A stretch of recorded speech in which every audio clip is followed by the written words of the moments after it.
Desde época remota, yo diría incluso anterior a la independencia, nuestras patrias americanas han sido objeto de intervenciones militares o sutilmente políticas y culturales. Podemos recordar las invasiones inglesas, la batalla de la Vuelta de Obligado, que hace un tiempo recordaba el senador Maía, en que Juan Manuel de Rosas, con la espada de Lucio Mansilla, impide el progreso de la invasión franco-británica por el río Paraná, que tenía como destino el Paraguay. Y yendo a lo nacional podemos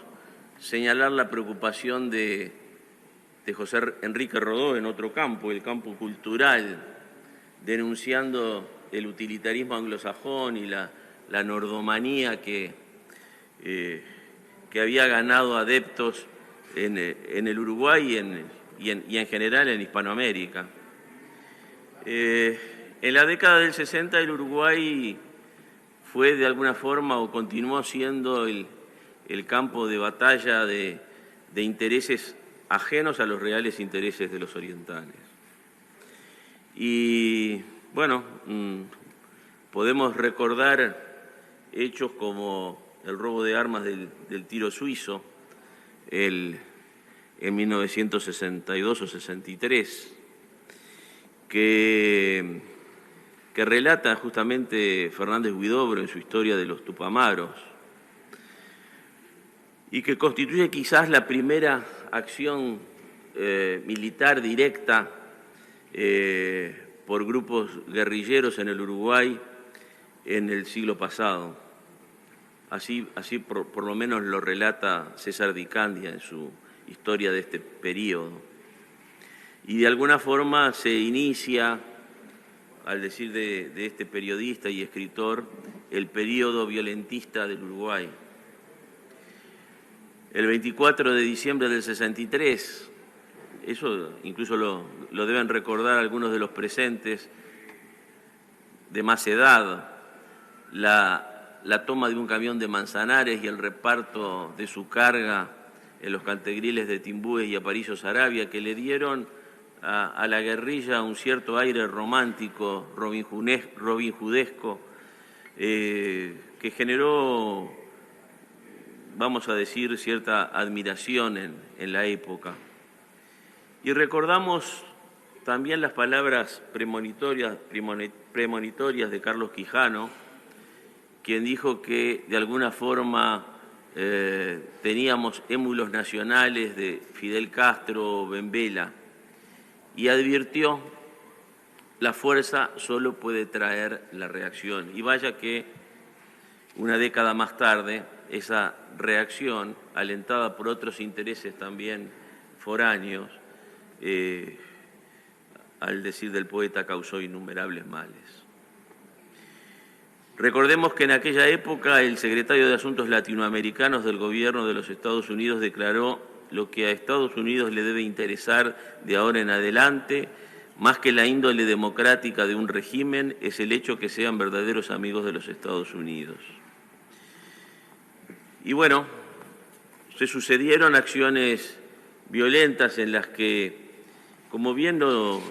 recordaba días pasados al hacer presente la minuta que se le hizo llegar al Poder Ejecutivo, el doctor Tabaré Vázquez, en un mensaje con un proyecto de ley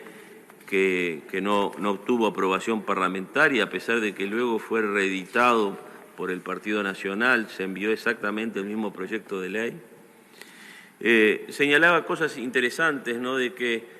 estas víctimas de la violencia política eran personas que en general no tenían ninguna militancia política, no estaban alineados en ninguna corriente política, no tenían ningún sesgo ideológico que los hubiera presentado como figuras de notoriedad. Bueno, nosotros recordamos los casos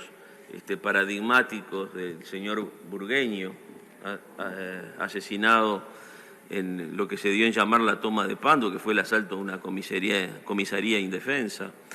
o el caso de Sergio Molaguero, secuestrado, torturado y sometido a condiciones de cautiverio realmente inhumanas. Ninguno de ellos tenía ningún tipo de protagonismo político, ni lo tienen hoy, a pesar de que, vamos a ser muy claros, no militan en el partido político que integro, sino en los partidos tradicionales, en el Partido Nacional y en el Partido Colorado. Estas personas, además, en general, eran personas que de condición económica muy humilde, que dejaron a sus familias desvalidas. Podemos mencionar algunos nombres. Bueno, están los famosos 4 soldados, Correa Díaz, Ferreira Escobal,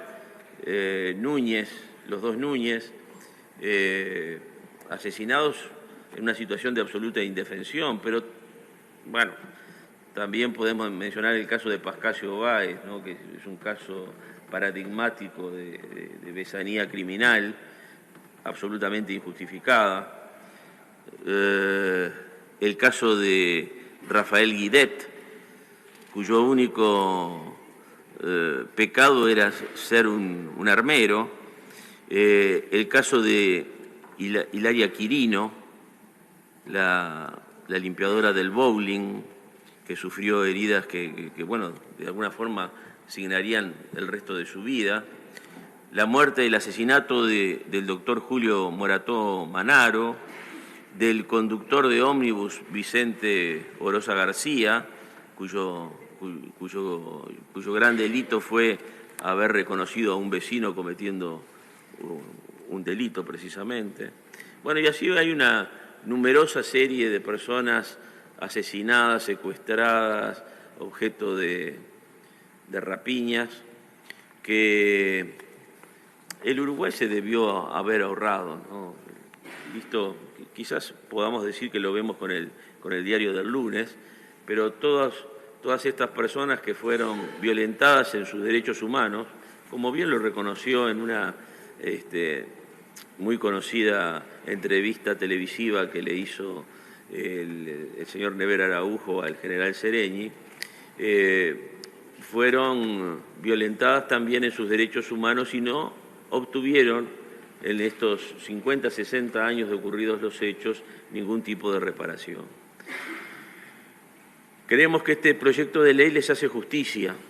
y les reconoce el derecho a una reparación que no solo será económica, sino también moral y social. Me señalaba el señor Guidet, bueno, el asesino de mi padre tiene un memorial, su nombre está inscrito en un monolito. Mi padre no tiene ningún memorial, no lo recuerda nadie, salvo los familiares, ha sido ignorado por la historia. Creemos que la historia tiene que escribirse entera y tenemos que, de alguna forma, recordar el sacrificio de estas personas, que no puede ser recordado como un sacrificio inútil o estéril, sino que tiene que ser recordado para que estos hechos tampoco vuelvan a repetirse. Así que, en ese sentido, tengo la satisfacción de poner a consideración del Pleno de este cuerpo este proyecto de ley que fue